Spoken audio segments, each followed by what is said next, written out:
Ya, Anda menyaksikan program spesial Gebrakan Menteri Baru Jokowi bersama saya Pangeran Punce dan saat ini saya sudah bersama dengan salah seorang menteri yang baru saja diumumkan pada tanggal 22 Desember 2020 lalu sebagai Menteri Pariwisata dan Ekonomi Kreatif. Sudah bersama saya Bapak Sandiaga Uno. Pak Sandi, terima kasih sudah bergabung di program spesial CNBC Indonesia Gebrakan Menteri Baru Jokowi. Terima kasih Mas Punce. Terima kasih Pak Sandi. Pak Sandi, apa kabar? Sehat Pak? Alhamdulillah baik-baik, mengucap syukur. Dan ya, tugasnya sudah terukur. Kita mohon doa dari masyarakat pariwisata dan ekonomi kreatif dan masyarakat Indonesia pada umumnya, teman-teman CNBC mudah-mudahan bisa mendorong 5 destinasi super prioritas yang ada di belakang saya ini untuk dipersiapkan di tengah pandemi dan tentunya nanti pasca pandemi dan kembali pulihnya ekonomi.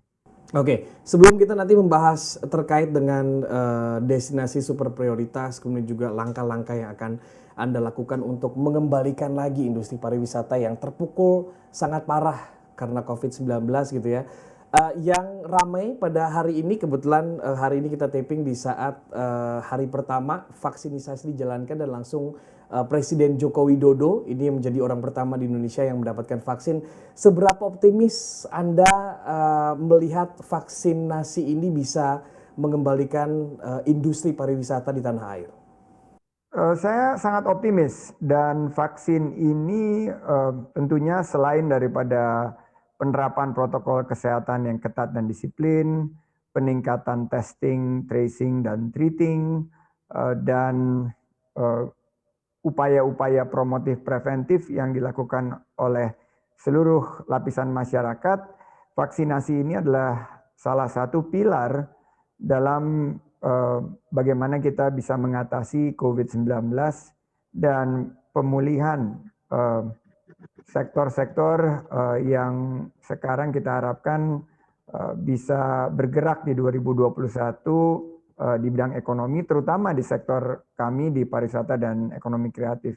Dan salah satu yang sedang kami dorong adalah sektor pariwisata dan ekonomi kreatif bisa dipetakan sebagai sektor yang diberikan prioritas untuk vaksin ini. Karena misalnya kita bicara Bali, Bali ini ekonominya terjun bebas, minus 12%. Alangkah strategisnya jika kita menerapkan sistem setelah tentunya yang garda terdepan, para tenaga kesehatan, para tim dokter, dan semua frontliners. Saya juga mengusulkan agar baik secara demografi yaitu pelaku di sektor pariwisata dan ekonomi kreatif, pekerja informalnya, sampai geografinya seperti Bali yang terdampak minus 12% ini harus kita berikan prioritas agar mereka bisa pulih kembali. Oke, apakah dari kementerian Anda sendiri sudah menyiapkan skema tertentu untuk orang-orang yang bekerja di industri pariwisata ini untuk mendapatkan prioritas dari vaksinisasi ini? Ya, saya sudah bicara sama Pak Menteri Kesehatan dan sedang disiapkan langkah-langkah yang tentunya akan dipertimbangkan oleh teman-teman lintas sektor, terutama Satgas COVID-19 juga. Karena kita melihat bahwa sektor pariwisata ekonomi kreatif ini membuka lapangan kerja dan menjadi sumber mata pencaharian bagi 30 juta lebih rakyat Indonesia. Dan ekonomi kita juga memiliki satu sumbangsi atau kontribusi dari baik sektor pariwisata maupun ekonomi kreatif. Dan jumlahnya bisa di atas 10-12% kontribusinya. Dan dari segi lapangan kerjanya yang besar, kontribusi dari segi konsumsinya juga meningkat. Kita harapkan ada prioritas khusus, ada skema khusus untuk kami di sektor pariwisata dan ekonomi kreatif agar kita tetap bisa membuka lapangan kerja seluas-luasnya. Oke, besar sekali memang ya kalau kita lihat kontribusi industri pariwisata dan juga ekonomi kreatif ini. Bahkan di tahun 2019 ini pemerintah mengatakan bahwa kontribusinya bahkan mencapai 1.200 triliun rupiah. Nah, Sumbangan ekonomi yang sangat besar ini tentunya ada pesan dari Presiden Joko Widodo gitu untuk Anda agar cepat recovery. Apa tugas yang diberikan kepada Anda pada saat pelantikan untuk mengembalikan lagi industri pariwisata kita? Jadi tugas yang diberikan pada saat saya memakai jaket biru ini tanggal 22 Desember 2020 adalah fokus kepada penyiapan 5 destinasi super prioritas. Jadi yang di belakang saya ini Likupang, Labuan Bajo, Mandalika, Borobudur, Danau Toba. Ini adalah 5 destinasi super prioritas yang harus disiapkan dalam 1 tahun ke depan, yaitu dari segi infrastruktur, interkoneksi, jalan, amenitas, juga atraksinya, juga akomodasi, dan secara 360 derajat produk-produk ekonomi kreatif di 17 subsektor yang berkaitan dengan the taste, the sound, the sight, the feel daripada nanti wisatawan Nusantara atau wisatawan mancanegara yang akan berkunjung di destinasi super prioritas ini, tentunya dengan syarat kita bisa mengatasi COVID-19.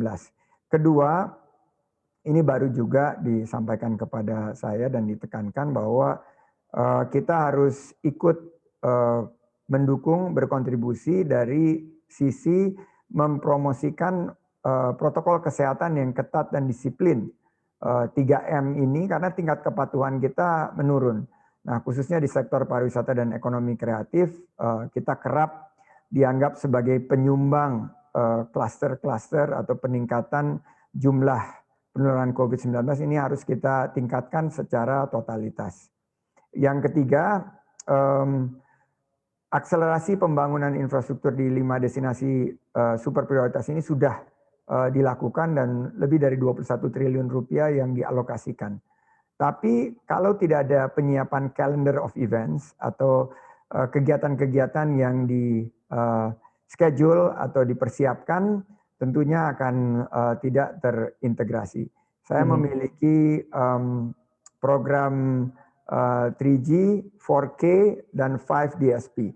Jadi 3G ini gercep, geber, dan gaspol. Gercep itu gerak cepat. Kita harus cepat banget bergerak karena hanya dikasih 1 tahun. Kita harus geber, yaitu gerak bersama. Nggak bisa kerja sendiri, sektor pariwisata ekonomi kreatif harus dengan Pak Menteri PUPR, kementerian yang lain, seksi kesehatan, dan yang berikutnya adalah gaspol. Garap semua potensi untuk kita mempertahankan lapangan kerja sebagai sumber mata pencaharian masyarakat. Nah, kalau kita bicara 4K, ini adalah implementasinya, yaitu kebersihan, kesehatan, keselamatan, dan keberlanjutan lingkungan di 5 DSP kita. Itu yang akan kita harapkan program 345 ini bisa kita fokuskan di 3 bulan ke depan. Kita bantu pemerintah untuk tekan angka penularan COVID-19. Pada saat yang sama kita persiapkan agar insya Allah ini mudah-mudahan vaksinasi berjalan baik, protokol kesehatan meningkat, kepatuhannya, kita sambut kepulihan ekonomi dan kita lanjutkan agenda pembangunan kita.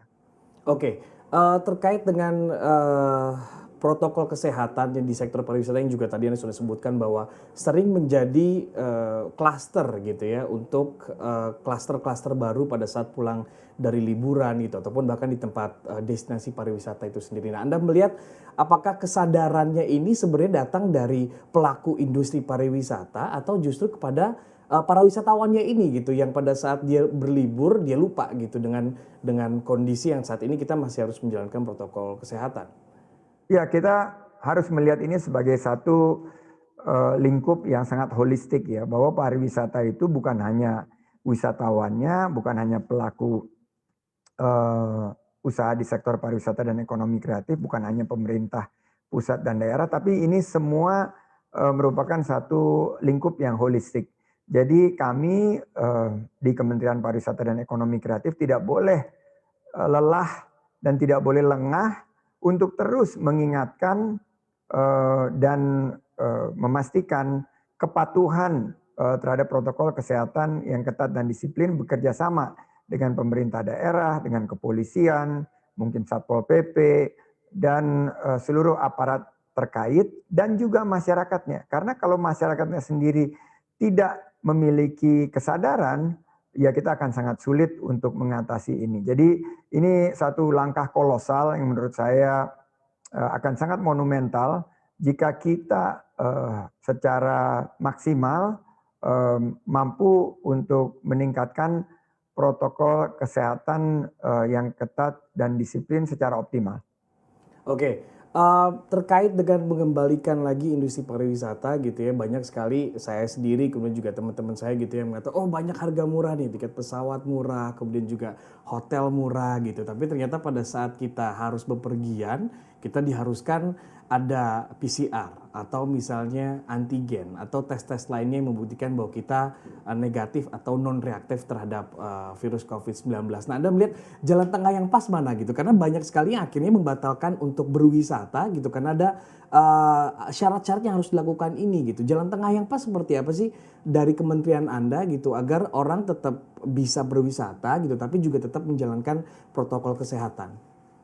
Kita sekarang lagi mengumpulkan data dan mencoba pendekatan kebijakan berbasis data dan kita lagi susun konsep data analytics-nya melalui big data. Bahwa langkah kebijakan apa sih yang bisa membantu masyarakat Indonesia dan wisatawan Nusantara untuk bepergian tentunya dengan protokol kesehatan yang ketat dan disiplin. Kita lihat misalnya sekarang Jawa Bali, PSBB. PSBB ketat dengan PPKM. Ya jelas kita berikan pengertian kepada masyarakat bahwa kita patuhi PPKM dan PSBB ketat. Tapi ada juga lokasi yang masih terbuka seperti Mandalika. Saya akan mengalihkan tadinya kunjungan ke Borobudur ke Mandalika. Di Mandalika ini tentunya situasi COVID-nya masih lebih baik dibandingkan di Jawa Bali atau di Likupang. Nah, di sini kebijakan-kebijakan kita akan dibimbing atau dipandu oleh data-data yang kita miliki. Nah, kita minta pengertian daripada masyarakat bahwa tes PCR, tes swab, antigen itu demi kebaikan kita semua. Jadi jika ada tambahan biaya dan ini mestinya harus menjadi PR bagi kita di pemerintah untuk menekan biaya perjalanan daripada masyarakat ini agar tetap terjangkau dan di saat yang sama memastikan sisi kesehatannya terjaga dan di destinasi-destinasi tujuan wisata tersebut ekonominya bisa kembali menggeliat walaupun pasti akan memakan waktu yang tidak singkat. Oke, kita akan kembali lagi usai jeda. Pak Sandi tetaplah bersama kami. Program spesial Gebrakan Menteri Jokowi, Gebrakan Menteri Baru Jokowi akan kembali.